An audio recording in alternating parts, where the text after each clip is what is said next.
आज हम social science का 7th chapter India's cultural roots discuss करने वाले हैं। इंडिया की जो कहानी है ना, वो कुछ सालों या सदियों की नहीं है, बल्कि ये हजारों सालों पुरानी है। इसकी जड़ें इतनी इतनी गहरी हैं कि उन्हें समझना ऐसे जैसे खुद को समझना। तो चलिए आज हम इंडिया के इन्हीं कल्चरल रूट्स को थोड़ा और गहराई से जानते हैं। तो जब हम इंडियन कल्चर की बात करते हैं ना, तो ये समझ लीजिए कि हम किसी नई चीज की बात बिल्कुल नहीं कर रहे हैं। बिल्कुल नहीं। हम तो एक ऐसी विरासत, एक ऐसे हेरिटेज की बात कर रहे हैं जिसकी जड़ें बहुत बहुत गहरी हैं। पर कितनी गहरी, जरा सोचिए। ये जो नंबर आप देख रहे हैं ना स्क्रीन पर, 3000 साल से भी ज्यादा। सोच कर देखिए, इतना पुराना है हमारा कल्चर। ये कोई मामूली बात नहीं है। एक्चुअली ये दुनिया की सबसे पुरानी कंटिन्यूस चली आ रही कल्चर्स में से एक है। जस्ट इमेजिन, हजारों सालों का इतिहास, इतना सारा ज्ञान और कमाल की कला सब एक जगह। अब सवाल ये उठता है कि इतनी विशाल, इतनी कॉम्प्लेक्स कल्चर को आखिर समझे कैसे, कहाँ से शुरू करें? इसके लिए ना हम एक बहुत ही सिंपल सा लेकिन पावरफुल मेटाफर यूज करेंगे। चलिए ऐसा इमेजिन करते हैं कि हमारा कल्चर एक बहुत पुराना बरगद का पेड़ है। बिल्कुल किसी पुराने विशाल पेड़ की तरह इसकी भी कई सारी जड़ें हैं, राइट, जो जमीन में दूर दूर तक फैली हुई हैं। और फिर उन्हीं जड़ों से निकलती हैं हजारों अलग अलग शाखाएं, यानी ब्रांचेस। बस यही सिंपल सा आइडिया है जो हमें इस पूरे टॉपिक को समझने में हेल्प करेगा। ओके, तो चलिए अब इस मेटाफर के हिसाब से इंडियन कल्चर को ठीक से डिफाइन करते हैं। तो इंडियन कल्चर क्या है?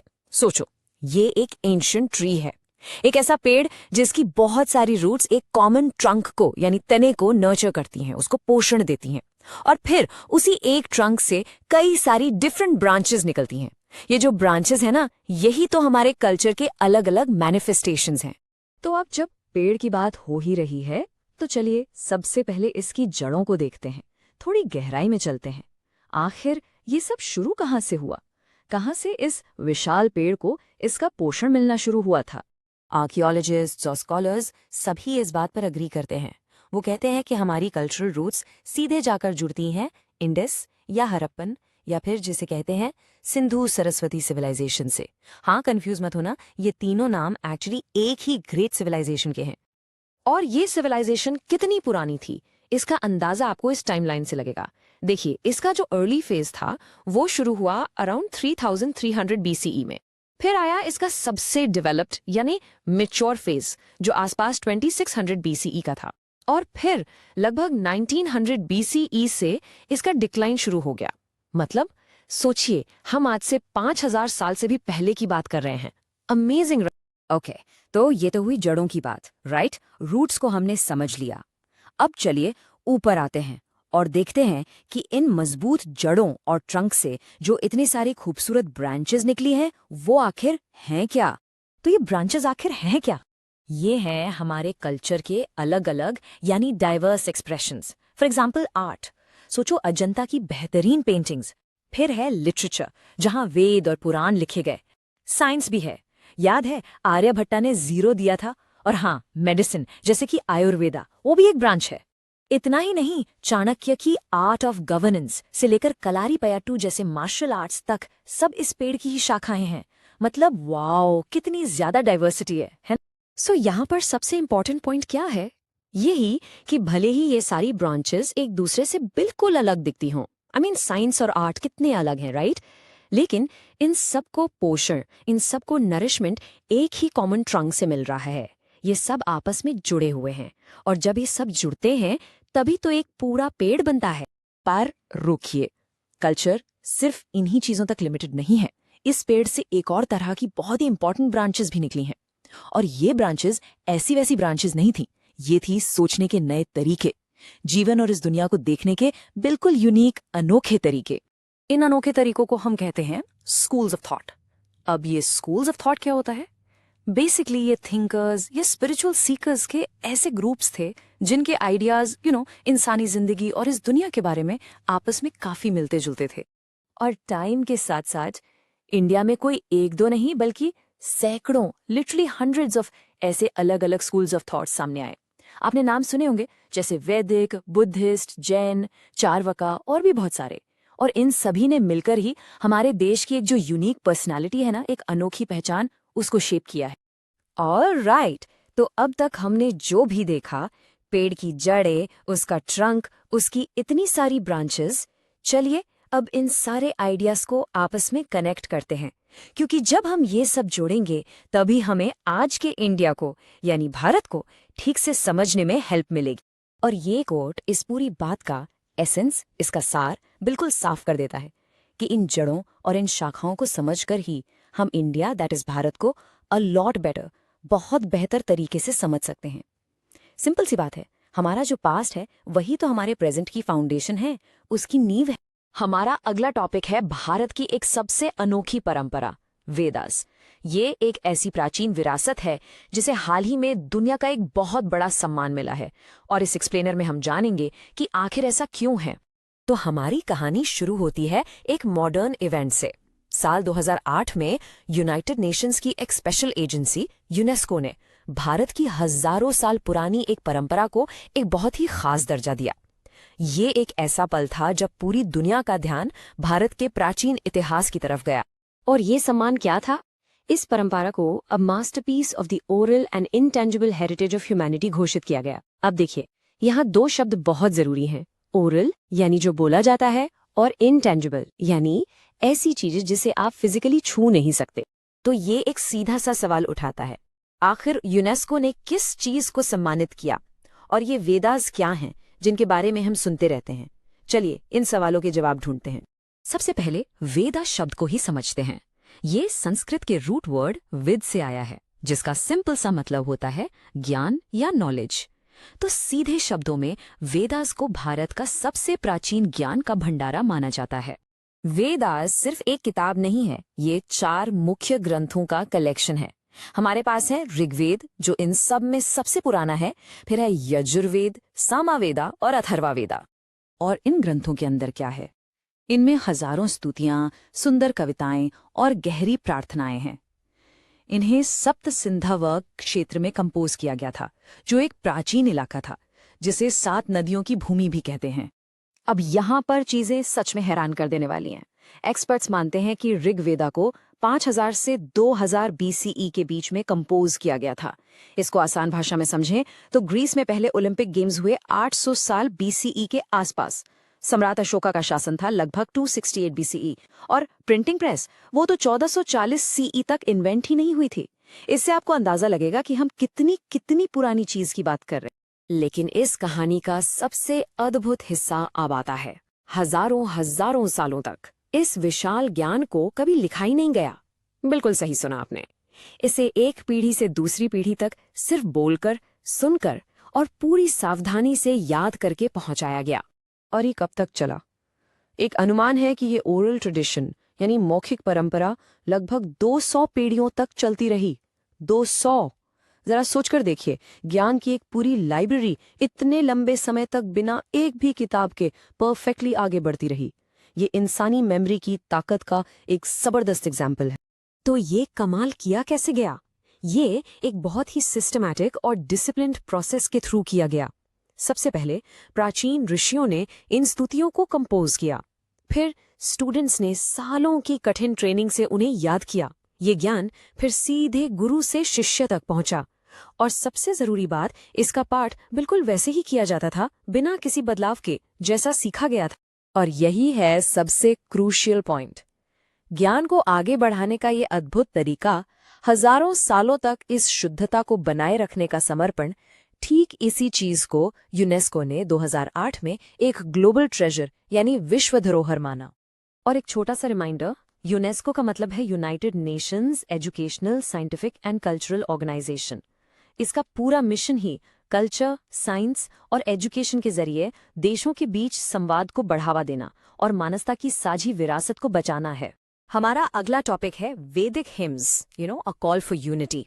तो चलिए इसमें थोड़ा और गहरा उतरते हैं। देखते हैं कि हजारों साल पुराने इन ग्रंथों में, इन हिम्स में यूनिटी और हार्मनी का क्या पावरफुल मैसेज छिपा है। तो सबसे पहले सवाल ये उठता है कि ये वैदिक हिम्स यानी स्तोत्र आखिर आए कहाँ से?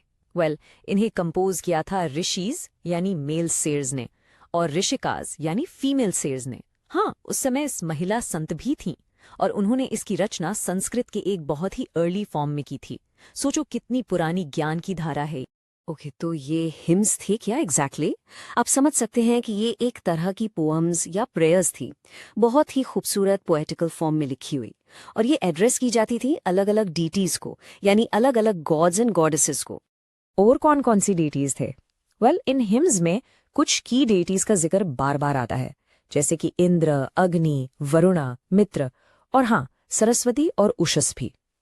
इन नामों से ही आपको अंदाजा लग जाएगा कि उस समय का वैदिक पांथियन कितना डाइवर्स था।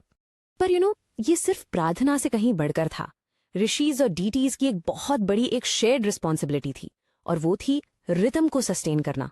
अब आप सोचेंगे ये रिदम क्या है?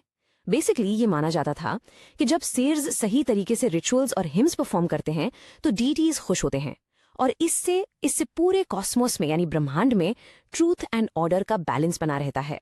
तो आखिर ये रिदम है क्या चीज? देखिए, ये एक कॉस्मिक प्रिंसिपल है, एक ऐसी शक्ति जिसमें ट्रूथ, जस्टिस और ऑर्डर सब कुछ शामिल है। ये आप कह सकते हैं एक इनविजिबल लॉ है जो पूरे यूनिवर्स को और हमारी लाइफ को आपस में बैलेंस करके रखता है। सिंपल शब्दों में कहें तो it's kind of like the law of nature. तो यहां एक बड़ा इंटरेस्टिंग सवाल सामने आता है। इतने सारे अलग अलग गॉड्स एंड गॉडेसेस थे, राइट? तो क्या ऋषिज उन सबको कंप्लीटली सेपरेट बीइंग्स मानते थे? मतलब क्या उनके लिए ये सभी देवता बिल्कुल अलग अलग थे? इसी सवाल का जवाब एक बहुत पावरफुल संस्कृत वर्स में मिलता है। ध्यान से सुनिए इसे। एकम सत विप्रा बहुधा वदंती।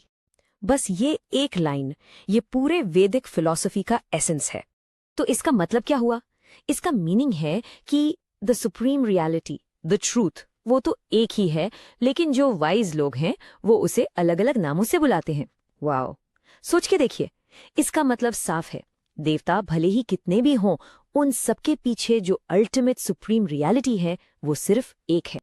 और इसी वजह से इस वर्ल्ड व्यू में ट्रूथ यानी सत्य की वैल्यू सबसे ऊपर थी। इनफैक्ट कई बार तो सत्य को लिटरली गॉड का ही दूसरा नाम मान लिया जाता था, क्योंकि आखिर सब कुछ उसी एक सुप्रीम ट्रूथ से तो कनेक्टेड था। अब ये जो आइडिया है ना कॉस्मिक यूनिटी का, ये सिर्फ गॉड्स एंड गॉडेसेस तक लिमिटेड नहीं था। नहीं, इसी फिलॉसफी को ह्यूमैनिटी पर भी अप्लाई किया गया, और इसका सबसे बेस्ट एग्जाम्पल वो हमें मिलता है ऋग्वेदा के बिल्कुल आखिरी मंत्रों में। सुनिएगा, ये ऋग्वेदा का फाइनल मैसेज है पूरी ह्यूमैनिटी के लिए। ये कहता है, come together, speech together, common be your mind, may your thoughts agree, united be your purpose, united your heart, may your thoughts be united so all may agree. आप देख रहे हैं, ये सोशल हार्मनी और यूनिटी के लिए एक direct call to action है। कितना पावरफुल है ये। एक सफर वैदिक सोसाइटी के स्ट्रक्चर से लेकर उस दौर के जो महान फिलोसॉफिकल आइडियाज थे वहां तक। हम ये जानने की कोशिश करेंगे कि कैसे उस जमाने के समाज ने ऐसी सोच को जन्म दिया जिसका असर, बिलीव इट और नॉट, आज तक हमारी लाइफ पर है। तो चलिए तैयार हो जाइए, हम टाइम ट्रैवल करके जा रहे हैं लगभग 3,500 साल पीछे। सोच के देखिए, ये वो वक्त था जब इंडियन सबकॉन्टिनेंट पर एक बिल्कुल नए समाज और एकदम नए आइडियाज की फाउंडेशन रखी जा रही थी। ये हमारी हिस्ट्री का एक इतना इंपॉर्टेंट चैप्टर है ना, जहां से आप देखेंगे कितनी सारी चीजों की शुरुआत हुई। अच्छा, सबसे पहले ये समझना जरूरी है कि उस समय का समाज ना आज की तरह किंगडम्स या राज्यों पर बेस्ड नहीं था, बिल्कुल नहीं। उस वक्त सोसाइटी की जो सबसे बेसिक यूनिट थी वो थी जाना। अब ये जाना क्या है? सोचिए, ये एक बहुत बड़ा परिवार है, एक क्लैन। मतलब लोग देश से नहीं, अपने जाना से ही पहचाने जाते थे, और पूरी की पूरी अर्ली वैदिक सोसाइटी का बेस यही। और आपको पता है, ऋग्वेदा में ऐसे 30 से भी ज्यादा जनास का मेंशन है। ये सारे क्लैन्स ज्यादातर सब कॉन्टिनेंट के नॉर्थ वेस्ट एरिया में रहते थे। इनमें से कुछ काफी फेमस थे, जैसे पुरुष, कुरुज, और हाँ, एक सबसे खास, द भरतास। और यही वो क्लैन है जो इतना इम्पोर्टेंट था कि इसी के नाम से हमारे देश का नाम भारत पड़ा। Amazing, right? तो सवाल ये है कि इन जानास के अंदर लोगों की लाइफ, डेली लाइफ कैसी थी? वेल, उनकी जिंदगी अलग अलग स्किल्स और प्रोफेशंस पर चलती थी। आप ऐसा समझ लीजिए कि हर जाना अपने आप में एक सेल्फ सफिशिएंट कम्युनिटी जैसा था। मतलब सब कुछ अपने आप ही कर लेते थे, और वहाँ हर किसी का काम इम्पोर्टेंट। और जब हम वैदिक टेक्स्ट को देखते हैं ना, तो हमें एक काफी काफी कॉम्प्लेक्स सोसाइटी दिखती है। यहाँ खेती करने वाले किसान थे, मिट्टी के बर्तन बनाने वाले कुम्हार थे, कॉर्पेंटर्स भी थे, इलाज करने वाले वैद्य भी थे, और यहाँ तक कि डांसर्स और प्रीस्ट जैसे स्पेशल रोल्स भी थे। ये जो इतनी डाइवर्सिटी है ना, ये साफ साफ बताती है कि वो एक बहुत ही वेल ऑर्गेनाइज्ड समाज था। एक ऐसी सोसाइटी जहाँ हर स्किल की, हर हुनर की अपनी एक वैल्यू थी। अब ऐसी कम्युनिटी को लीड करने के लिए कोई तो चाहिए, राइट? तो हर जना का एक लीडर होता था, उसे कहते थे राजा। लेकिन एक मिनट, ये राजा आज के जमाने के किंग्स जैसा बिल्कुल नहीं था। वो कोई बड़े बड़े एम्पायर्स पर राज नहीं करता था। उसका मेन काम था अपने लोगों, अपने जना को लीड करना और उन्हें प्रोटेक्ट करना। So he was more like a chief of the people, not a ruler of an empire. और ऐसी बात भी नहीं है कि राजा अकेले ही सारे डिसीजंस ले लेता था, बिल्कुल नहीं। गवर्नेंस के लिए ना दो बहुत इंपॉर्टेंट असेंबलीज होती थीं। एक थी सभा और दूसरी समिति। अब सभा को आप समझ सकते हैं काउंसिल ऑफ एल्डर्स जैसी, जैसे आजकल एक कैबिनेट मीटिंग होती है। और समिति जो थी वो एक बड़ी असेंबली थी जिसमें जना के आम लोग भी आते थे। तो ये दोनों मिलकर राजा की पावर पर एक चेक रखते थे। एक तरह का डेमोक्रेसी का अर्ली फॉर्म था जहां मिलकर फैसले लिए जाते थे। तो देखिए, जब सोसाइटी इतनी ऑर्गेनाइज हो गई, लोगों की डेली नीड्स आराम से पूरी होने लगी, तो क्या हुआ? उन्हें लाइफ में पहली बार थोड़ा सा वक्त, थोड़ा सा सुकून मिला, रोज की भागदौड़ से आगे सोचने का। और तभी उनके मन में आने लगे बड़े सवाल, गहरे सवाल, सिर्फ जीने के बारे में नहीं, बल्कि अस्तित्व यानी एग्जिस्टेंस के बारे में। हम यहाँ हैं क्यों? आखिर इस दुनिया की असलियत क्या है? और बस यही वो मोमेंट था जहां से फिलॉसफी का एक नया चैप्टर शुरू हुआ। ये टाइमलाइन देखिए, ये उस दौर की पूरी इंटेलेक्चुअल जर्नी को कैप्चर करती है। शुरुआत हुई वेदास के हिम से, फिर आए उपनिषद्स, जिन्होंने आत्मा और ब्रह्मांड के रिश्ते पर डीप फिलोसॉफिकल डिस्कशंस किए। फिर इसी दौर में महावीरा और गौतम बुद्धा जैसे महान थिंकर्स भी आए, जिन्होंने बिल्कुल नए रास्ते दिखाए। और इस पूरे प्रोसेस का, इस पूरे मंथन का रिजल्ट क्या निकला? रिजल्ट निकला वैदिक फिलॉसफी के 6 मेजर स्कूल्स का डेवलपमेंट। तो ये जो पूरा टाइम था ना, सवालों का, खोज का, इसका रिजल्ट ये हुआ कि फिलॉसफी के 6 अलग अलग स्कूल्स डेवलप हुए। इन्हें एक साथ हम जानते हैं षड दर्शनास के नाम से। बड़ा सिंपल है, षड का मतलब है 6 और दर्शन का मतलब है देखने का एक तरीका, एक नजरिया या a world view. 6 different world views. चलिए अब एक एक करके इन 6 दर्शंस को जल्दी से देखते हैं। सबसे पहले न्याय, ये लॉजिक का स्कूल है, आसान भाषा में सही तरीके से सोचना कैसे है। फिर है वैशेषिका, जो कहता था कि दुनिया की हर चीज छोटे छोटे पार्टिकल्स यानी अणु से बनी है, kind like an ancient atomic theory. उसके बाद संख्या, जो कॉन्शियसनेस यानी पुरुषा और मैटर यानी प्रकृति पर फोकस करता था। फिर आता है योगा, जिसे पतंजलि ने एक सिस्टम दिया, ये माइंड और बॉडी को डिसिप्लिन से जोड़ने की बात करता है। और आखिर में है मीमांसा और वेदांता। ये दोनों स्कूल्स वेदास और उपनिषद्स की आखिरी टीचिंग्स पर बेस्ड हैं। इन सभी ने मिलकर इंडियन थॉट की एक ऐसी मजबूत फाउंडेशन रखी जो आज भी कायम है। उन गहरे जवाबों को जानने की कोशिश करते हैं जो वैदिक परंपराओं से निकल कर आए। देखिए, शुरुआती वैदिक काल में ना लाइफ काफी हद तक रिचुअल्स यानी अनुष्ठानों और कर्म कांडों के आसपास ही चलती थी। और इनका मकसद सिर्फ देवी देवताओं को खुश करना नहीं था, नहीं, असली मकसद था लाइफ में प्रॉस्पेरिटी लाना और नेचर के साथ एक बैलेंस, एक संतुलन बनाए रखना। इन्हें अनुष्ठानों को कहते थे यज्ञ, और ये यज्ञ सोशल और पर्सनल दोनों तरह के लाइफ का एक बहुत इंपॉर्टेंट हिस्सा थे। इसमें क्या होता था, एक पवित्र अग्नि जलाई जाती थी और उसमें अग्नि देवता को आहुतियां यानी ऑफरिंग्स दी जाती थी। ऐसा माना जाता था कि अग्नि देवता इंसानों और देवताओं के बीच एक मैसेंजर का काम करते। अब देखिए, जैसे जैसे टाइम गुजरा, ये जो सिंपल रिचुअल्स थे ना, ये धीरे धीरे और बड़े और कॉम्प्लेक्स होते चले गए। समाज बदल रहा था, तो इन अनुष्ठानों के रूल्स और प्रोसीजर्स भी और ज्यादा स्पेसिफिक हो गए। इतने स्पेसिफिक कि इनको करने के लिए एक खास ज्ञान, एक स्पेशल नॉलेज की जरूरत पड़ने लगी। लेकिन फिर एक बहुत बड़ा चेंज आया। एक नई सोच, एक नई वेव ऑफ थॉट पैदा हुई। कुछ थिंकर्स ने, कुछ चिंतकों ने सवाल उठाना शुरू कर दिया। उन्होंने पूछा, क्या लाइफ का असली मतलब सिर्फ इन रिचुअल्स को परफॉर्म करना है, या इसके पीछे कोई और भी गहरा सच, कोई डीपर ट्रूथ छिपा? और इसी नई सोच को जिन ग्रंथों में लिखा गया, उन्हें हम जानते हैं उपनिषद्स के नाम से। और इन उपनिषद्स ने एक बहुत बड़े फिलोसॉफिकल बदलाव की शुरुआत कर दी।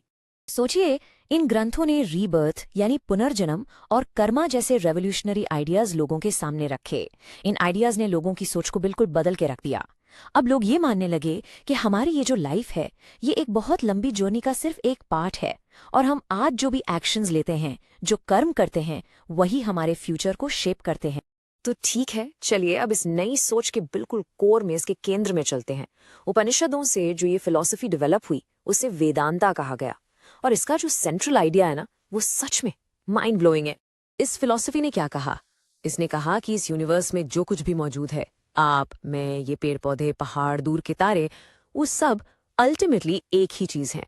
बस एक single divine all pervading consciousness. और इसी को नाम दिया गया ब्रह्मन।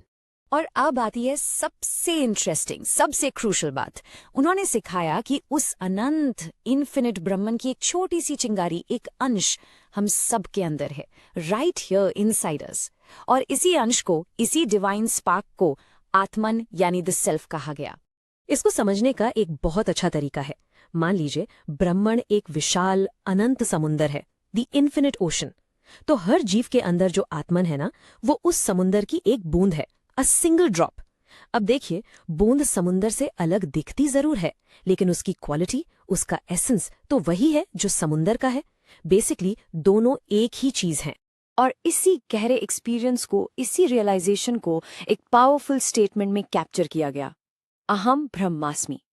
इसका मतलब है मैं ही ब्रह्मण हूं, या आई एम डिवाइन। ये सिर्फ कहने की बात नहीं है, ये एक फीलिंग है, एक रियलाइजेशन है कि मेरी असली आइडेंटिटी इस बॉडी तक लिमिटेड नहीं है, मैं उस यूनिवर्सल कॉन्शियसनेस का ही हिस्सा हूं। बिल्कुल इसी तरह एक और बहुत खूबसूरत महावाक्य है, तत्वम असि। इसका मतलब है यू आर दैट। ये हमें याद दिलाता है कि वो जो अल्टीमेट रियलिटी है, जिसे हम कहीं बाहर ढूंढ रहे हैं, वही तुम हो, वो तुम्हारे अंदर ही है। तो इस सब का मतलब क्या हुआ? मतलब बिल्कुल साफ है। अगर हर चीज उसी एक डिवाइन एसेंस से बनी है, तो इसका मतलब हम सब आपस में फंडामेंटली कनेक्टेड हैं, गहराई से जुड़े हुए हैं। इंसान, जानवर, नेचर सब एक ही कॉस्मिक वेब का हिस्सा हैं। हमें जो ये अलग अलग होने का एहसास होता है ना, द सेपरेशन, वो सिर्फ एक इल्यूजन है, एक भ्रम। और शायद यही वजह है कि हमारी प्रार्थनाओं में अक्सर ये कहा जाता है, सर्वे भवन्तु सुखिन, यानी मे ऑल बीइंग्स बी हैप्पी। सिर्फ इंसान नहीं, सभी, ऑल क्रीचर्स। क्योंकि जब आप ये समझ जाते हैं कि सभी एक हैं, तो किसी दूसरे का दुख आपको अपना दुख लगने लगता है, और दूसरे की खुशी में ही आपको अपनी खुशी मिलती है। तो यहाँ एक नेचुरल सा सवाल उठता है, राइट, कि आखिर इस नॉलेज को, इस ज्ञान को सिर्फ इंटेलेक्चुअली समझ लेना काफी है, या इस वननेस को, इस एकता को सच में एक्सपीरियंस करने का, फील करने का भी कोई तरीका है? और इसका जवाब मिला योगा के रूप में। देखिए, योगा सिर्फ फिजिकल एक्सरसाइज नहीं है, ये एक पूरा साइंस है, एक प्रैक्टिकल पाथ है, जिसके जरिए एक इंसान अपने अंदर के आत्मन और बाहर के ब्रह्मन की यूनिटी को, उनकी एकता को डायरेक्टली एक्सपीरियंस कर सकता है। तो आइए इस पूरी जर्नी को एक बार आखिर में समराइज करते हैं। सफर शुरू हुआ एक्सटर्नल एक्शन से, यज्ञ जैसे रिचुअल से, फिर ये आगे बढ़ा फिलॉसफी की तरफ, उपनिषद्स के गहरे सवालों तक। वहां से हम कोर कॉन्सेप्ट्स तक पहुंचे, ब्रह्मन और आत्मा, यूनिवर्सल वननेस को समझा, और फाइनली हम एक प्रैक्टिकल पाथ तक आए, योगा, जिससे उस वननेस को अनुभव किया जा सके। तो यज्ञ, कर्मा, उपनिषद्स, ब्रह्मन, आत्मन और योगा, इन सभी आइडियाज और स्कूल्स ऑफ थॉट ने मिलकर उस विशाल और गहरी फिलोसॉफिकल ट्रेडिशन की फाउंडेशन रखी, जिसे आज हम हिंदुइज्म के नाम से जानते हैं। तो हमारा अगला टॉपिक है उपनिषद्स। अच्छा, जब हम उपनिषद सुनते हैं तो दिमाग में क्या आता है? शायद पुरानी धूल से भरी हुई किताबें, राइट? पर असल में ये उससे कहीं ज्यादा है। ये कोई डेड टेक्स्ट नहीं है, ये जिंदा बातचीत है, लिविंग कॉन्वर्सेशंस, जो शुरू हुई थी कुछ बहुत बहुत पावरफुल सवालों से। चलिए देखते हैं कि ये सवाल क्या थे। ये सी इंडिया की हिस्ट्री में ना, जो सबसे बड़ी विजडम है, जो सबसे प्रोफाउंड नॉलेज है, वो कभी आंसर से शुरू नहीं हुई, हमेशा एक सवाल से शुरू हुई है। और मजेदार बात यह है कि ये सवाल सबने पूछे हैं, मर्दों ने, औरतों ने, यहाँ तक कि बच्चों ने भी। इन्हीं सवालों ने हमें रियलिटी के इतना करीब लाया। तो चलिए इसी सफर को शुरू करते हैं। और शुरुआत करेंगे एक ऐसे लड़के की कहानी से जिसको लगता था कि भाई उसे तो सब कुछ पता है। उसका नाम था श्वेताकेतु। तो श्वेताकेतु ऋषि उद्दालक का आरुणि का बेटा था। उसे भेजा गया गुरुकुल पूरे 12 साल के लिए वेदास पढ़ने। और जब वो वापस लौटा तो उसमें एक अलग ही प्राइड था, एक घमंड था कि उसे सब आता है। उसके पिता ने ये नोटिस किया और उन्होंने उससे बस एक सवाल पूछा, परम सत्य के बारे में, द अल्टीमेट रियलिटी। और गेस व्हाट, श्वेताकेतु जिसको लगता था कि वो सब जानता है, इसका जवाब दे ही नहीं पाया। सवाल सिंपल सा था। पिता ने पूछा, बेटा वो एक चीज क्या है, वो सिंगल एसेंस जिससे ये पूरा यूनिवर्स, ये सारी सृष्टि बनी है? और बस ये एक सवाल सुनकर श्वेताकेतु का सारा घमंड एक झटके में टूट गया। तो फिर उसके पिता ने उसे समझाने का सोचा, एक प्रैक्टिकल एग्जाम्पल से। उन्होंने कहा, जाओ एक बरगद का फल लेकर आओ। फिर उन्होंने कहा, इसे खोलो। उसके अंदर से एक छोटा सा टाइनी सा बीज निकला। अब इस बीज को तोड़ो। इसके अंदर क्या दिख रहा है? पिता ने पूछा। श्वेताकेतु ने देखा और बोला, कुछ भी नहीं। बस यही पॉइंट था। उसके पिता ने समझाया, देखो इस ना दिखने वाले नथिंगनेस से, इसी से इतना बड़ा विशाल बरगद का पेड़ उगता है। ये जो इनविजिबल एसेंस है ना, वही इस पूरे यूनिवर्स का सोर्स है। It's like this. उन्होंने एक और एग्जाम्पल दिया। सोचो तुम्हारे पास अलग अलग साइज के घड़े हैं, बर्तन हैं, दिखते सब अलग है, राइट? लेकिन हैं तो सब एक ही मिट्टी से बने। उनका कोर मटेरियल तो क्ले ही है। बिल्कुल उसी तरह इस यूनिवर्स में जो भी चीजें हैं, उनके फॉर्म्स अलग हो सकते हैं, पर उन सबका जो सोर्स है, जो एसेंस है, वो एक ही है। और इसी इनविजिबल सिंगल यूनिफाइंग एसेंस को उपनिषद्स एक नाम देते हैं, ब्रह्मन। समझ गए? ये वही अल्टीमेट रियलिटी है, वो सोर्स जिससे सब कुछ निकला है और जिसमें सब कुछ वापस चला जाता है। और फिर लेसन के एंड में उद्दालक ने अपने बेटे से वो लाइन कही जो पूरे उपनिषद एक थॉट का कोर है, तात त्वम असि, यानी यू आर दैट श्वेताकेतु। इसका मतलब सिंपल सा है कि जिस ब्रह्मन से ये पूरा यूनिवर्स बना है ना, वो तुमसे अलग नहीं है, वो तुम्हारे अंदर ही है। You and that are one and the same. तो ये थी श्वेताकेतु की कहानी जिसने रियलिटी का सवाल पूछा। पर एक और लड़का था, नचिकेता, और उसने एक ऐसा सवाल पूछने की हिम्मत की जिसके आगे सब डरते हैं। उसने मौत से ही पूछ लिया कि मौत के बाद क्या होता है। बड़ी इंटरेस्टिंग कहानी है इसकी। नचिकेता के पिता एक यज्ञ कर रहे थे, सब कुछ दान कर रहे थे। तो नचिकेता ने बार बार अपने पिता से पूछा, और मुझे आप किसको दान में देंगे? इससे उसके पिता को गुस्सा आ गया और उन्होंने कह दिया, मैं तुम्हें यमा को देता हूं, यानी सीधा गॉड ऑफ डेथ को। और नचिकेता वो इस बात को सीरियसली ले गया और सच में यमा के दरवाजे पर जा पहुंचा। यमा उसकी डिटर्मिनेशन देख के इतने इम्प्रेस हुए कि उन्होंने उसे 3 बूंस 3 वरदान मांगने को कहा। और अपने तीसरे वरदान में नचिकेता ने वो सवाल पूछा जिसका जवाब देवता भी नहीं देना चाहते। उसने पूछा, What happens after the death of the body? पहले तो यम ने उसे बहुत लालच दिया कि ये सवाल छोड़ दो, कुछ और मांग लो, पर नचिकेता वो अडिग रहा। फाइनली यमा को उसे जवाब देना पड़ा। उन्होंने बताया कि हर लिविंग बीइंग के अंदर आत्मन है, द सेल्फ, और ये जो आत्मन है ये ना कभी पैदा होता है ना कभी मरता है। It's immortal. बॉडी खत्म हो जाती है पर आत्मन वो हमेशा रहता है। तो अब तक हमने एक यंग मैन और एक बॉय की कहानी सुनी, पर ज्ञान की ये खोज, ये क्वेस्ट फॉर नॉलेज सिर्फ मर्दों तक ही लिमिटेड नहीं थी। चलिए अब मिलते हैं एक ऐसी ब्रिलियंट वुमन स्कॉलर से जिसने अपने टाइम के सबसे बड़े ज्ञानी को सबके सामने चैलेंज किया। इनका नाम था गार्गी। सीन था किंग जनक का कोर्ट। वहां एक बहुत बड़ी फिलॉसफिकल डिबेट हो रही थी। बड़े बड़े विद्वान आए थे, पर एक ऋषि थे याज्ञवल्क्य जो सबको हराते जा रहे थे। किसी ने सोचा नहीं था कि उन्हें कोई चैलेंज कर पाएगा, और तभी उनके सामने आकर खड़ी हुई गार्गी, और उन्होंने याज्ञवल्क्य को चैलेंज किया। और गार्गी का सवाल कोई छोटा मोटा सवाल नहीं था। उन्होंने पूछा, ये जो पूरी दुनिया है, इसका जो ताना बाना है, the very fabric of the world, ये आखिर किस चीज पर बुना हुआ है? Back and fourth. सोचो कितना प्रोफाउंड क्वेश्चन है। ये सीधा एग्जिस्टेंस के फाउंडेशन पर सवाल था। याज्ञवल्क्य ने उसके सवाल का जवाब दिया। उन्होंने एक्सप्लेन किया कि ये पूरा यूनिवर्स, ये मौसम, नदियां, सब कुछ जिस एक चीज पर टिका हुआ है वो वही एसेंस है, वही ब्रह्मण है। देखा आपने, गार्गी का सवाल बिल्कुल अलग था, पर जवाब घूमकर फिर वहीं आ गया। तो अब इन तीनों कहानियों को एक साथ देखते हैं, श्वेतकेतु, नचिकेता और गार्गी। इन तीनों के सवाल कितने अलग थे, राइट?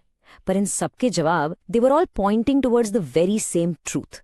एसेंशियली इन कहानियों से दो कोर कॉन्सेप्ट्स निकल कर आते हैं। फर्स्ट, ब्रह्मन, मतलब द अल्टीमेट रियलिटी, जो पूरे यूनिवर्स का एसेंस है। और second, Atman, the individual self, वो कॉन्शियसनेस जो आपके अंदर है, मेरे अंदर है, हम सब के अंदर है। अब पहली बार में सुनने में लगता है कि ये दोनों चीजें तो बिल्कुल अलग हैं। एक तरफ पूरा यूनिवर्स इन्फिनिट और दूसरी तरफ हमारा इंडिविजुअल सेल्फ लिमिटेड। पर यही उपनिषद्स का सबसे बड़ा रियलाइजेशन है। The great insight is that these two are not separate at all. It's an equation really. The individual self is the universal self. Simple. जो कॉन्शियसनेस आपके अंदर है वही कॉन्शियसनेस पूरे यूनिवर्स को चला रही है। आत्मन इज इक्वल टू ब्रह्मन। बस यही है उपनिषद्स का महावाक्य, द ग्रेट अल्टीमेट रियलाइजेशन।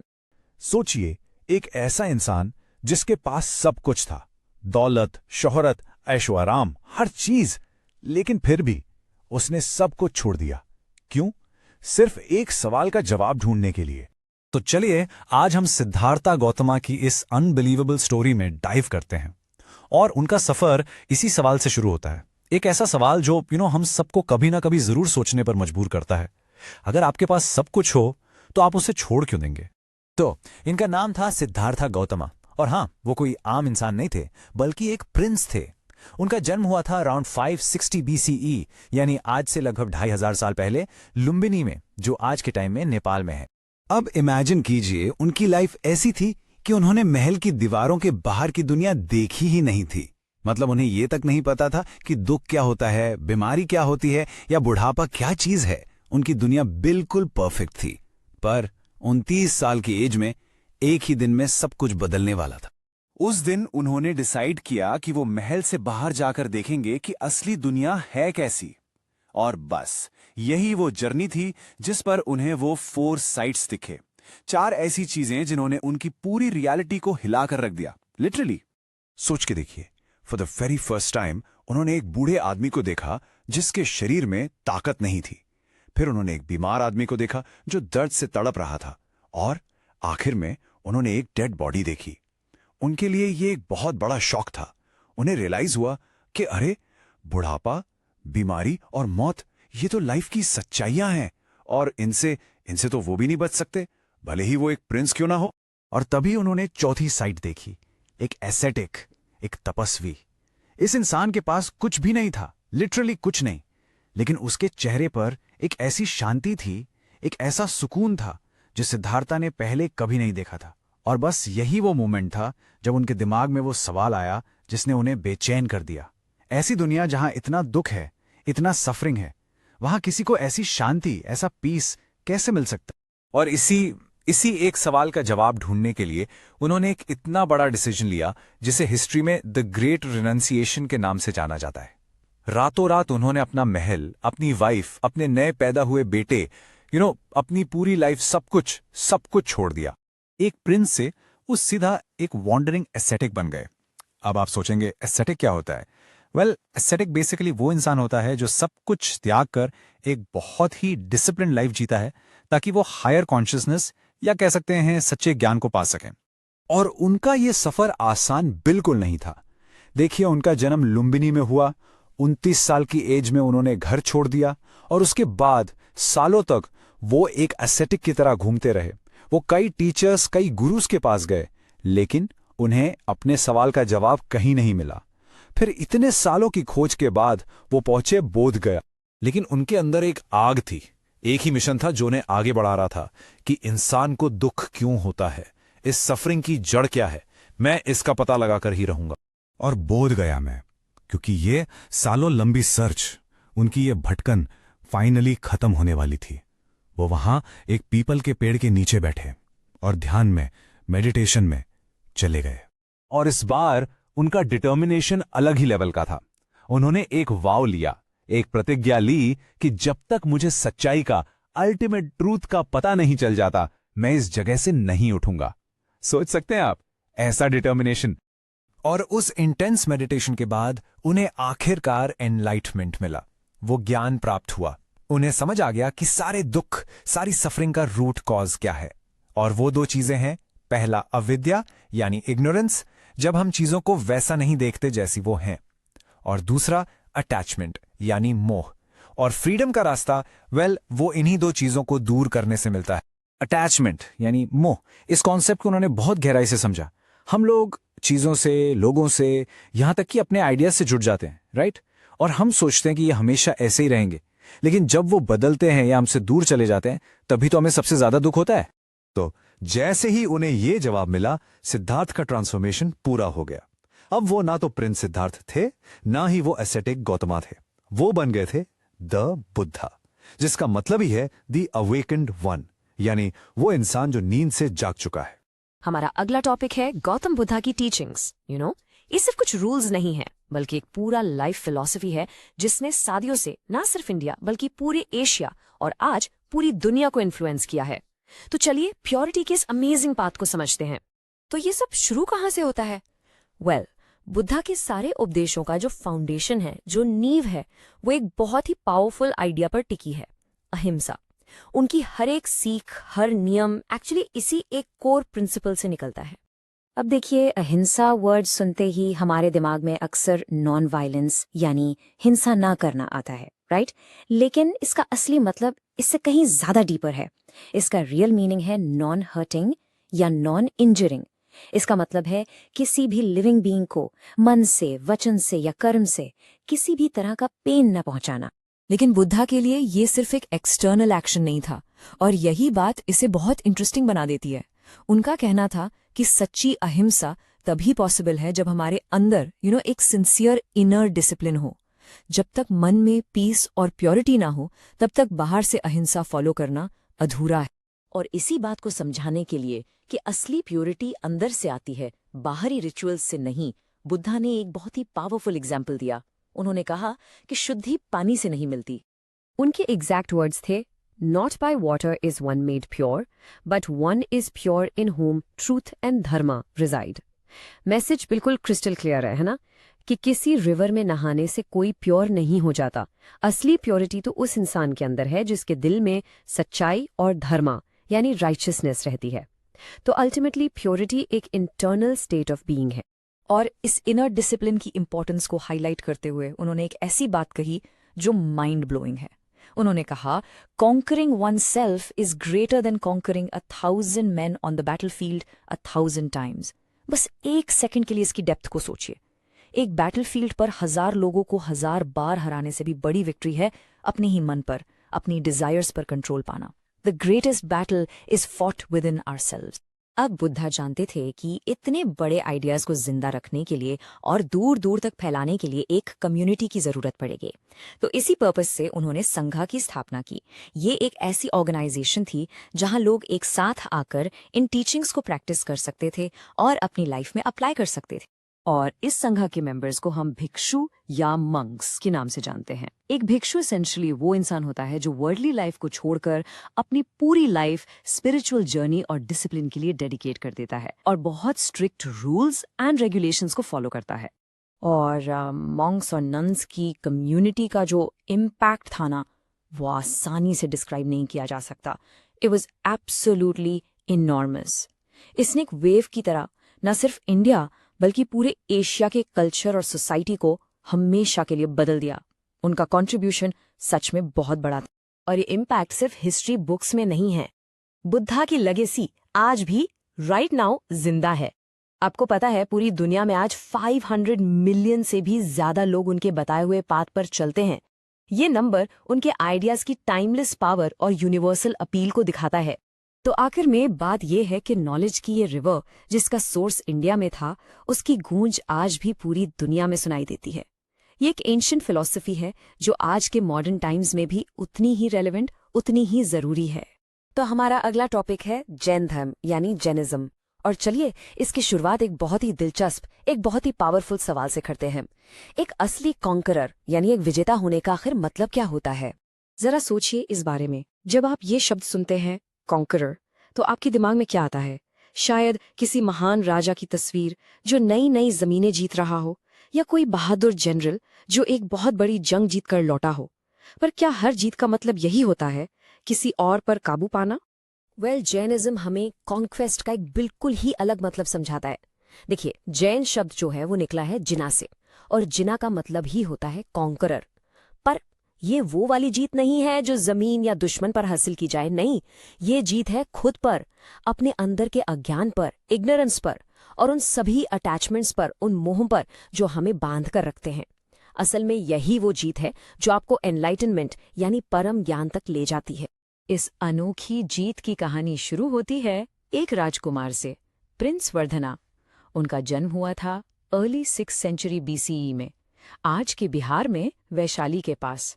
सोचिए, एक राजघराने में पैदा हुए। उनके पास वो सब कुछ था जिसका कोई भी सपना देख सकता है, शानो शौकत, दौलत, हर तरह का आराम। लेकिन जानते हैं, उन्होंने ये सब कुछ पीछे छोड़ दिया। सिर्फ 30 साल की उम्र में प्रिंस वर्धमान ने अपना महल, अपना ऐशो आराम सब कुछ त्याग दिया, सिर्फ आध्यात्मिक ज्ञान की तलाश में। अगले 12 साल उन्होंने बेहद कठिन तपस्या में गुजारे। ये कोई आसान सफर नहीं था, बिल्कुल नहीं। और आखिरकार 42 साल की उम्र में उन्हें इन्फिनिट नॉलेज या कहिए सुप्रीम विजडम हासिल हुआ। और इसी परम ज्ञान को पाने के बाद प्रिंस वर्धमान एक नए नाम से जाने गए, महावीर। इसका मतलब है महान योद्धा या द ग्रेट हीरो। ये नाम उनकी उस अद्भुत आध्यात्मिक जीत का प्रतीक था, अपने ही मन और अपनी इच्छाओं पर विजय पाने की जीत। तो ज्ञान प्राप्ति के बाद महावीर ने दुनिया को क्या सिखाया? उनकी टीचिंग्स आप कह सकते हैं 3 मजबूत पिलर्स पर खड़ी हैं, जिन्होंने इंडियन थॉट को हमेशा के लिए प्रभावित किया। सबसे पहला और सबसे जरूरी है अहिंसा यानी नॉन वायलेंस। किसी भी जीव को मन, वचन या कर्म से हानि ना पहुंचाना। दूसरा है अनेकांतवाद यानी मेनी साइडेडनेस, कि सच के कई पहलू होते हैं। और तीसरा है अपरिग्रह यानी नॉन पोजेशन। यही 3 पिलर्स जैन फिलॉसफी का कोर है। तो चलिए इस अनेकांतवाद को थोड़ा और गहराई से समझते हैं। इसका सीधा सा मतलब है नॉट जस्ट वन पर्सपेक्टिव, मतलब सच के कई पहलू होते हैं। सच्चाई इतनी बड़ी, इतनी विशाल है कि कोई भी एक अकेला इंसान एक अकेले नजरिए से उसे पूरा नहीं समझ सकता। आपको वो पुरानी कहानी तो याद ही होगी। कुछ अंधे लोग एक हाथी को छूकर बताते हैं कि वो कैसा है ना? जिसने पूंछ पकड़ी वो बोला, अरे ये तो रस्सी जैसा है। जिसने पैर पकड़ा उसने कहा, नहीं नहीं ये तो खंबे जैसा है। अब मजे की बात यह है कि वो सब अपनी अपनी जगह टेक्निकली सही थे, पर पूरा सच तो उनमें से किसी को भी नहीं पता था। बस यही है अनेकांतवाद का अब बात करते हैं तीसरे पिलर की, अपरिग्रह यानी नॉन पोजेशन। ये प्रिंसिपल हमें सिखाता है कि हमें मटेरियल चीजों से, पोजेशन से डिटैचमेंट रखना चाहिए। इसका मतलब है कि हम अपने पास सिर्फ उतना ही रखें जितना हमारे जीने के लिए वाकई जरूरी है। ये एक ऐसी जिंदगी की बात करता है जो जरूरतों पर चलती है, लालच पर नहीं। और इसी से मिलता है कंटेंटमेंट यानी सच्चा संतोष। इन तीनों पिलर्स के पीछे ना एक बहुत ही गहरा और खूबसूरत आइडिया छिपा है, इंटरकनेक्टेडनेस। जैन फिलॉसफी ये मानती है कि इस धरती पर सभी जीव, चाहे वो इंसान हो या एक छोटा सा कीड़ा, सब आपस में जुड़े हुए हैं।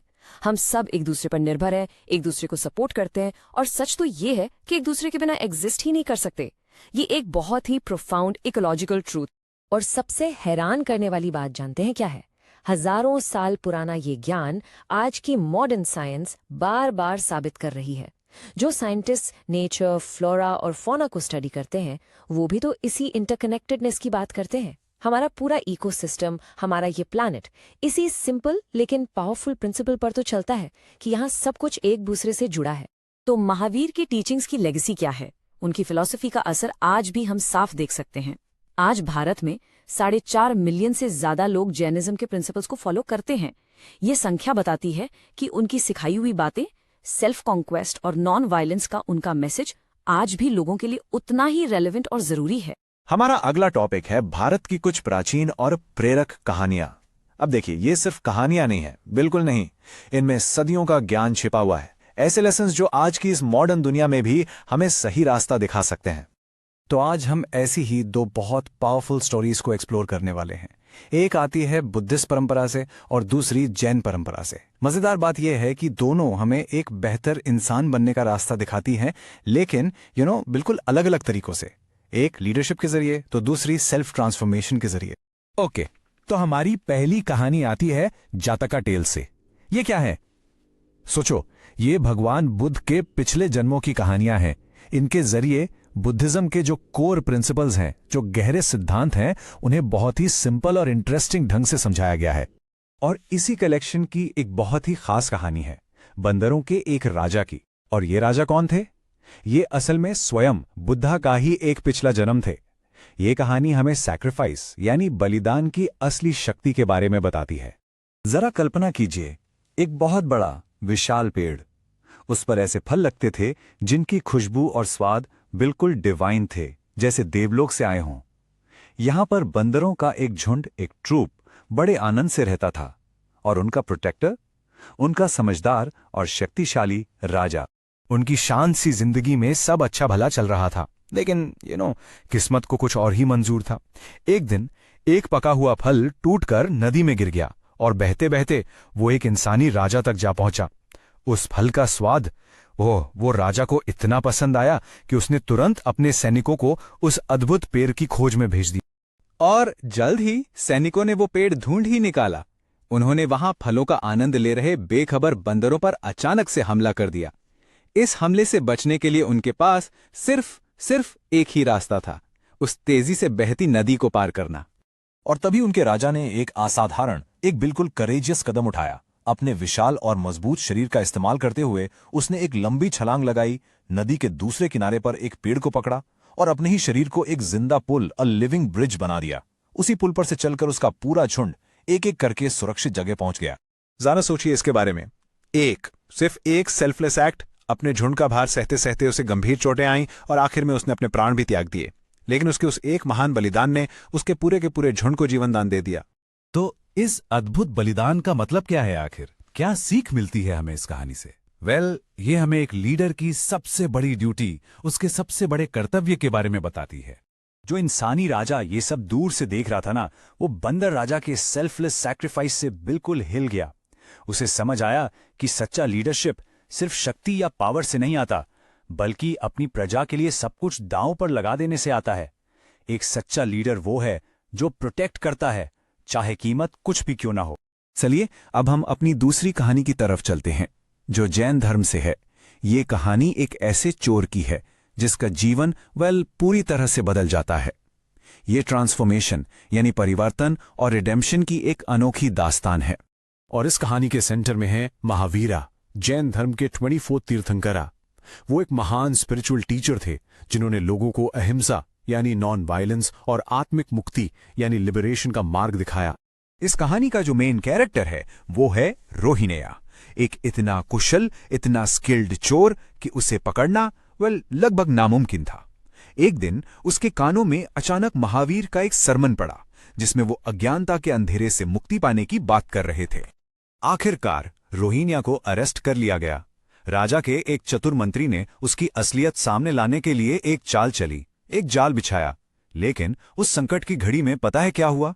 रोहिण्या को महावीर के शब्द याद आ गए। उस ज्ञान से उसकी सूझबूझ जाग उठी और उसने मंत्री की चाल को समझकर उसे फेल कर दिया। ये जो घटना हुई ना, इसने रोहिण्या को अंदर तक झंझोड़ दिया। उसे एहसास हुआ कि उसकी सारी चतुराई गलत रास्ते पर थी। पश्चाताप की आग में जलता हुआ वो सीधा महावीरा के पास गया। उसने अपने सारे गुनाह कबूल किए, चुराया हुआ सारा खजाना लौटा दिया और सच्चे दिल से माफी मांगी। और बस यहां से उसका ट्रांसफॉर्मेशन शुरू हो गया। पहला स्टेप, वो एक मॉन्क बन गया। फिर उसने रियलाइज किया कि वो अब तक एक इल्यूजन में, एक भ्रम में जी रहा था। और आखिर में उसने अपना पूरा ध्यान, अपना पूरा फोकस हायर नॉलेज प्राप्त करने में लगा दिया। ये कहानी ये हमें एक अलग ही तरह की ताकत से मिलवाती है। ये ताकत है बदलाव की, सुधारने की। ये दूसरे मौके की यानी एक सेकंड चांस की पावर को दर्शाती है। रोहिण्या का जीवन हमें 3 अनमोल सीख देता है। पहला, सही कर्म यानी राइट एक्शन का महत्व। दूसरा, सही सोच यानी राइट थिंकिंग की शक्ति। और शायद सबसे जरूरी ये विश्वास कि अंधेरे से निकलकर रोशनी में आने का एक दूसरा मौका हर इंसान को मिलना चाहिए। तो जब हम इन दोनों कहानियों को एक साथ देखते हैं तो क्या नजर आता है? एक तरफ बंदर राजा ने सेल्फलेस सैक्रिफाइस से लीडरशिप का परिचय दिया और दूसरों की रक्षा की। वहीं दूसरी तरफ रोहिंग्या ने सेल्फ रियलाइजेशन से खुद को ट्रांसफॉर्म किया और अपनी आत्मा को बचाया। एक ने बाहरी दुनिया के प्रति अपनी ड्यूटी निभाई तो दूसरे ने अपने अंदर एक नया, एक हायर पर्पस खोज लिया। ये दोनों प्राचीन कहानियां ये हमें दो अलग अलग रास्ते दिखाती हैं, लेकिन इनकी मंजिल एक ही है, एक बेहतर और एक मीनिंगफुल लाइफ जीना। दोनों हमें प्रेरणा देती हैं, एक बाहरी बलिदान के जरिए और दूसरी आंतरिक बदलाव के जरिए। बुद्धिज्म और जैनिज्म जैसे फाउंडेशनल ट्रेडिशंस में अहिंसा का मतलब सिर्फ लोगों या जानवरों के खिलाफ फिजिकल वायलेंस से बचना ही नहीं है। इसका मीनिंग बहुत बहुत गहरा है। और यहाँ सबसे इंटरेस्टिंग बात यह है कि ये कॉन्सेप्ट अंदर की तरफ कैसे जाता है। अहिंसा का मतलब है अपने विचारों में, अपनी थॉट्स में भी हिंसा से दूर रहना। ये सिर्फ गुस्से को दबाने की बात नहीं है, ये एक एक्टिव प्रैक्टिस है, मेंटल प्यूरिफिकेशन की, एक तरह की एंशिएंट माइंडफुलनेस, जिसका मकसद था कि बुरे ख्याल या हार्मफुल इंटेंशंस मन में कभी जड़ी ना पकड़ पाएं। तो इससे एक बड़ा फैसिनेटिंग सवाल उठता है, उन नेगेटिव थॉट्स का क्या जो हम खुद के लिए सोचते हैं, हमारा वो इनर क्रिटिक। वेल, अहिंसा का प्रिंसिपल यहाँ भी अप्लाई होता है। ये हमें सेल्फ कंपैशन यानी खुद से प्यार करना सिखाता है। ये उस कठोर नेगेटिव सेल्फ टॉक को कुछ कंस्ट्रक्टिव और पॉजिटिव में बदलने का एक रेडिकल एक्ट। इतना गहरा कॉन्सेप्ट है तो आप सोचेंगे कि इतना पर्सनल, इतना इंटरनल आइडिया पूरे सबकॉन्टिनेंट में फैला कैसे? इसका जवाब भी इस आइडिया जितना ही फैसिनेटिंग है, और जवाब है ये वॉन्डरिंग टीचर्स। ये डेडिकेटेड मंक्स थे और कभी कभी नन्स भी, जिन्होंने दूर दूर तक ट्रैवल किया बुद्धिज्म और जैनिज्म जैसे ट्रेडिशंस की टीचिंग्स को शेयर करने के लिए। और सुनिए, ये पिछली सेंचुरी की बात नहीं हो रही है, ये आइडियाज फैलाने की जर्नी 2000 साल से भी पहले शुरू हुई थी। जरा एक मोमेंट के लिए सोचिए उनके डेडिकेशन के बारे में। पैदल इतनी लंबी दूरियां तय करना बिना किसी मॉडर्न ट्रांसपोर्टेशन के, सिर्फ और सिर्फ अपने विश्वास, अपने कन्विक्शंस के दम। उनका कमिटमेंट बिल्कुल एब्सोल्यूट था। वो एकदम सिंपल एस्थेटिक लाइफ जीते थे, दुनिया के सारे आराम को अक्सर ठुकरा देते थे। उनका कमिटमेंट इतना गहरा था कि उनमें से कई लोग पत्थरों को काटकर बनाई गई गुफाओं यानी केव्स में रहते थे। और यहाँ आकर हिस्ट्री एकदम रियल और पर्सनल हो जाती है। आर्कियोलॉजिकल फाइंडिंग से उनकी मॉनेस्ट्रीज के निशान मिले हैं। लेकिन जो बात सच में माइंड ब्लोइंग है वो ये कि कुछ रॉक काट केव्स में उन मंक्स के नाम तक मिले हैं जो वहां रहते थे और पत्थर के बेड पर सोते थे। सोच के देखिए, ये हमें 2000 साल पुराने लोगों से सीधा जोड़ता है। जब हमें इतनी ह्यूमन डिटेल्स मिलती हैं तो आज हमारे लिए एक इम्पॉर्टेंट सवाल खड़ा होता है, क्या हम इन एंशिएंट ट्रेडिशंस को डिस्क्राइब करने के लिए सही शब्दों का इस्तेमाल कर रहे हैं? क्या हमारे मॉडर्न लेबल्स इनके साथ जस्टिस करते हैं? आमतौर पर इंग्लिश में हम बुद्धिज्म या जैनिज्म जैसे ट्रेडिशंस को रिलीजन्स कहते हैं, लेकिन बहुत से स्कॉलर्स मानते हैं कि ये टर्म इंडियन सिविलाइजेशन के कॉन्टेक्स्ट में बहुत ही नैरो है, बहुत लिमिटिंग है। उनका कहना है कि स्कूल ऑफ थॉट एक ज्यादा एक्यूरेट डिस्क्रिप्शन है, क्योंकि ये इन सिस्टम्स की पूरी विशालता, पूरी ब्रेथ को कैप्चर करता है। तो स्कूल ऑफ थॉट एक बेहतर शब्द क्यों है? देखिए, ये सिर्फ एक चीज नहीं है, ये अस्तित्व पर सवाल करने का एक फिलोसॉफिकल सिस्टम है। ये इनर डेवलपमेंट के लिए एक स्पिरिचुअल पाथ है। हाँ, इसमें रिलीजियस रिचुअल्स भी हैं, लेकिन ये दूसरों के साथ कैसे इंटरैक्ट करना है उसके लिए एक बहुत ही प्रैक्टिकल एथिकल कोड भी है, और एक कम्युनिटी बनाने के लिए सोशल फ्रेमवर्क भी है। ये लाइफ के लिए एक कंप्लीट डिजाइन है। हमारा अगला टॉपिक है प्राचीन भारत की सोच और दर्शन की विविधता। मतलब एंशिएंट इंडिया में लोग सोचते कैसे थे, उनके बिलीव्स क्या थे, और उनकी स्पिरिचुअल ट्रेडिशंस में कितनी डाइवर्सिटी थी। तो चलिए इस इंटरेस्टिंग टॉपिक में डाइव करते हैं। ओके, इस पूरे कॉन्सेप्ट को समझने के लिए एक सिंपल सी चीज इमेजिन कीजिए। एक बहुत बड़ा, बहुत पुराना बरगद का पेड़, आप जानते हैं, एकदम विशाल। उस पेड़ का एक बहुत ही मजबूत तना है, अ सिंगल स्ट्रॉन्ग ट्रंक, और उस एक तने से न जाने कितनी शाखाएं, काउंटलेस ब्रांचेस हर दिशा में फैल रही हैं। बस यही पेड़, यही मेटाफर एंशिएंट इंडियन थॉट की डाइवर्सिटी और यूनिटी को बिल्कुल परफेक्टली समझाता है। अब देखिए, ज्यादातर जो ब्रांचेस हैं, भले ही वो एक दूसरे से कितनी भी अलग दिखती हों, वो सब उसी एक कॉमन ट्रंक से निकली हैं। उनकी जड़ एक ही है। लेकिन, और यही बात इसे इंटरेस्टिंग बनाती है, कुछ ब्रांचेस ऐसी भी थीं जो बिल्कुल ही अलग, एकदम हटके अपनी ही दिशा में बढ़ गई। चलिए, ऐसी ही एक यूनिक ब्रांच को थोड़ा आपसे इंट्रोड्यूस कराता हूँ। ये ब्रांच थी चारवाका स्कूल ऑफ थॉट, जिसे लोकायता के नाम से भी जाना जाता है। और बिलीव मी, ये फिलॉसफी बाकी सबसे बिल्कुल अलग थी। क्यों? क्योंकि ये मटीरियलिज्म पर बेस्ड थी। उनका कहना सिंपल था, ये जो मटीरियल वर्ल्ड है, जिसे हम देख सकते हैं, छू सकते हैं, बस वही सच है। That's it. आत्मा, स्वर्ग, मोक्ष, लाइफ आफ्टर डेथ, ये सारे कॉन्सेप्ट्स उनके लिए बेकार थे। उनका एक ही रूल था, जो आंखों से दिखे बस वही सच। उनका एक बहुत ही फेमस कहना था, जिसका मतलब कुछ ऐसा है कि जब तक जिंदा हो खुशी से जियो, क्योंकि एक बार ये शरीर राख बन गया तो फिर कुछ नहीं बचता, कोई वापसी नहीं है। अब सोचिए, उस जमाने में ये फिलॉसफी शायद इतनी पॉपुलर नहीं हुई, पर इससे एक चीज तो साफ होती है कि एंशंट इंडिया में इंटेलेक्चुअल फ्रीडम कितनी थी। हर तरह के विचार, चाहे वो कितने भी रेडिकल क्यों ना हो, उनके लिए जगह थी। तो यहाँ एक नेचुरल सा सवाल उठता है, राइट? अगर चारवाका जैसे स्कूल्स पेड़ की वो यूनिक ब्रांचेस थे, तो फिर वो कॉमन ट्रंक क्या था? वो कौन सी ऐसी मजबूत नींव थी जिस पर बाकी सारे बड़े फिलोसॉफिकल स्कूल्स खड़े थे? वेल, ये है वो कॉमन ट्रंक। यहाँ हमें कुछ ऐसे कोर स्पिरिचुअल कॉन्सेप्ट्स मिलते हैं जो ऑलमोस्ट हर स्कूल का फाउंडेशन थे। भले ही उनके रास्ते, उनके रिचुअल्स अलग थे, पर इन बातों पर वो सब अग्री करते थे। पहला, धर्मा, यानी सही तरीके से जीना, अपनी ड्यूटी निभाना। फिर कर्मा, हर एक्शन का एक रिजल्ट होता है। उसके बाद रीबर्थ, यानी ये लाइफ का साइकिल चलता रहता है। और इन सब का अल्टीमेट गोल, दुख से मुक्ति, the search for an end to suffer. चलिए सबसे पहले धर्म को समझते हैं। देखिए, धर्म का मतलब सिर्फ रिलीजन नहीं है। नहीं, ये उससे कहीं ज्यादा बड़ा कॉन्सेप्ट है। ये एक मॉरल लॉ है, एक कॉस्मिक ऑर्डर है जो पूरे यूनिवर्स को बैलेंस में रखता है। इसका मतलब है राइचस लिविंग, सही तरीके से जीना, अपनी ड्यूटी पूरी करना। और ये आइडिया ये लगभग हर इंडियन ट्रेडिशन की बुनियाद में आपको मिलेगा। और धर्म से ही बिल्कुल गहराई से जुड़े हैं कर्मा और रीबर्थ के आइडियाज। ये तीनों एक साथ काम करते हैं। यू सी, कर्मा क्या है? The law of cause and effect. Simple, आपके आज के एक्शंस आपका आने वाला कल, यानी आपकी अगली लाइफ डिसाइड करते हैं। और ये साइकिल, ये जन्म मरण का चक्रा रीबर्थ के थ्रू चलता रहता है। कब तक? जब तक इंसान को मोक्ष या निर्वाणा नहीं मिल जाता। तो अब इस सबसे एक बड़ी पिक्चर सामने आती है। आप देखिए, चाहे वैदिक ट्रेडिशन हो, बुद्धिस्ट फिलॉसफी हो या जैनिज्म हो, इन सब में इंपॉर्टेंट डिफरेंसेस थे। उनके रिचुअल्स अलग थे, उनके ग्रंथ अलग थे, एनलाइटनमेंट तक पहुंचने के रास्ते अलग थे। लेकिन इतनी सारी डाइवर्सिटी के बाद भी उन सब की जड़ें, उन सब का फाउंडेशन उसी एक कॉमन ट्रंक से जुड़ा था, धर्मा, कर्मा एंड रीबर्थ। तो आखिर में ये जो कॉमन ट्रंक है, ये हमें एंशंट इंडियन थॉट की असली खूबसूरती दिखाता है। ऊपर से देखने पर आपको बहुत सारी डाइवर्सिटी दिखेगी, लेकिन जब आप गहराई में जाते हैं तो आपको एक डीप अंडरलाइंग यूनिटी मिलती है।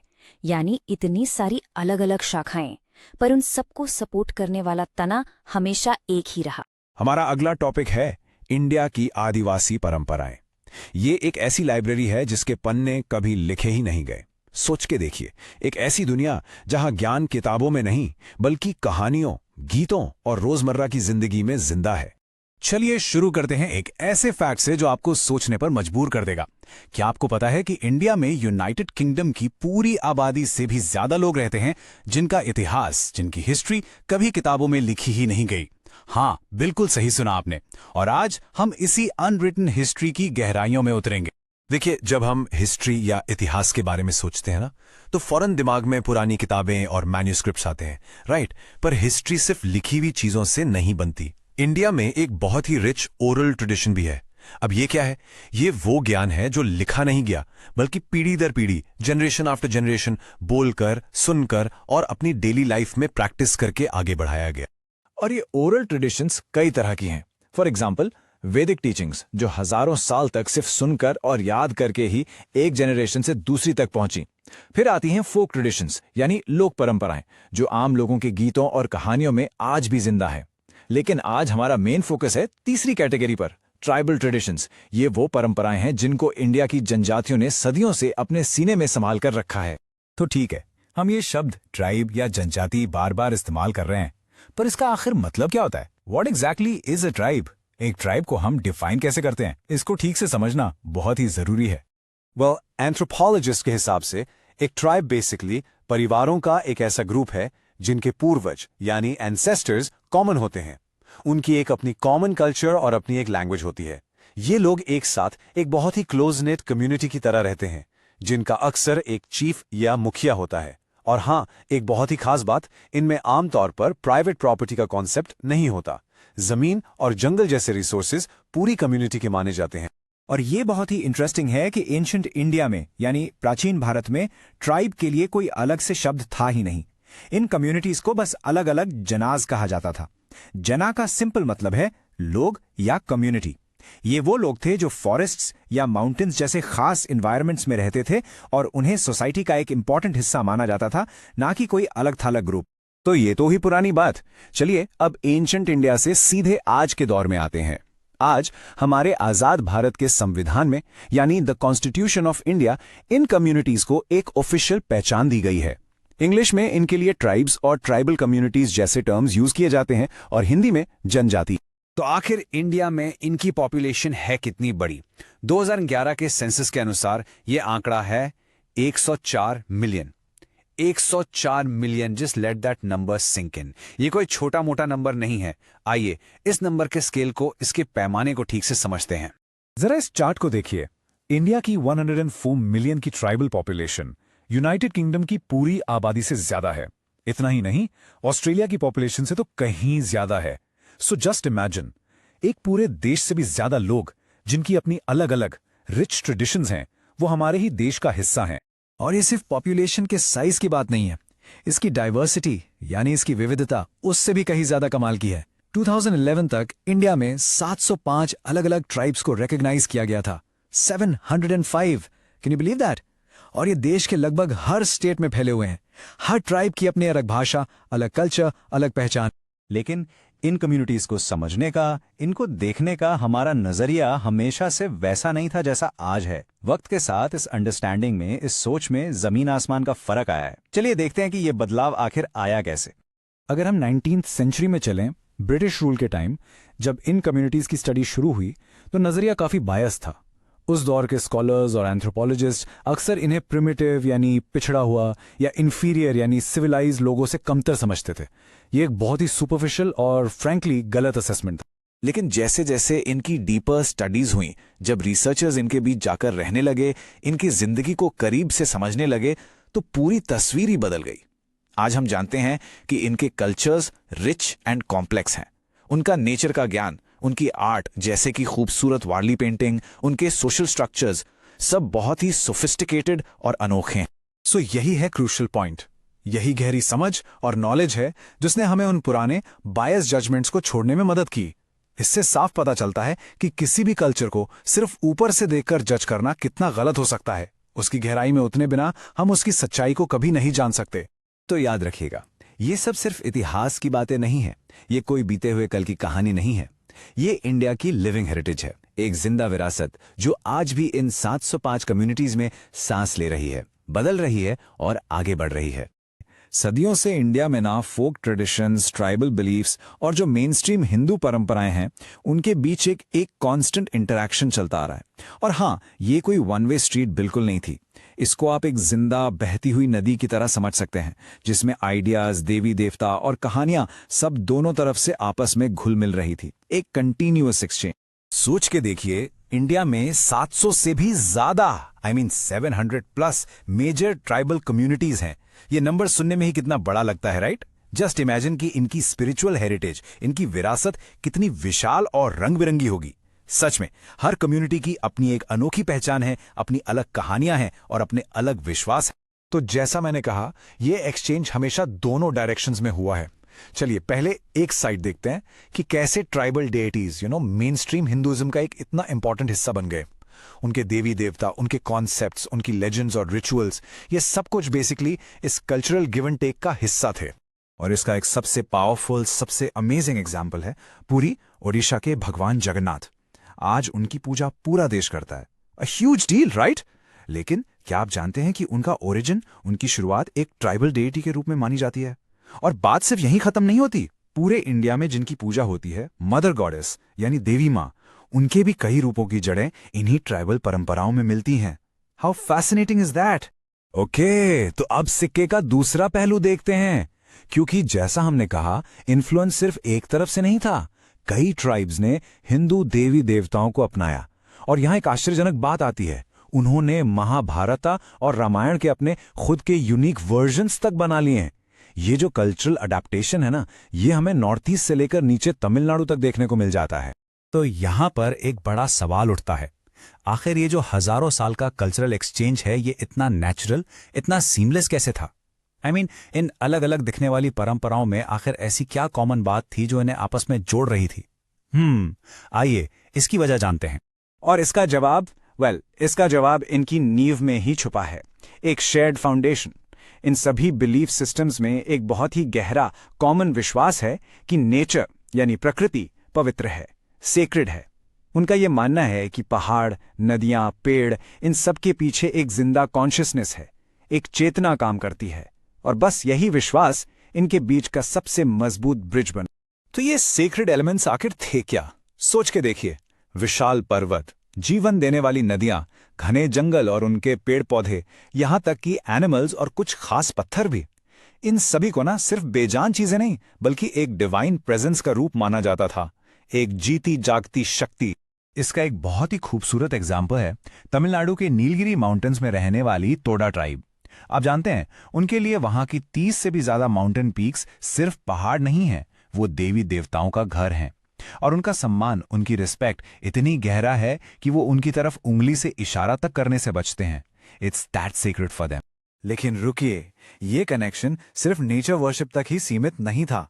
एक्चुअली इससे भी एक कदम आगे, कई ट्राइबल ग्रुप्स में बिल्कुल हिंदुइज्म की ही तरह एक सुप्रीम बीइंग का कॉन्सेप्ट भी मिलता है।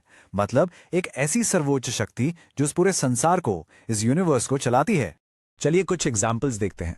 जैसे अरुणाचल प्रदेश की ट्राइब्स डोनी पोलो की पूजा करती हैं, जिनको वो सूरज और चांद का रूप मानती हैं।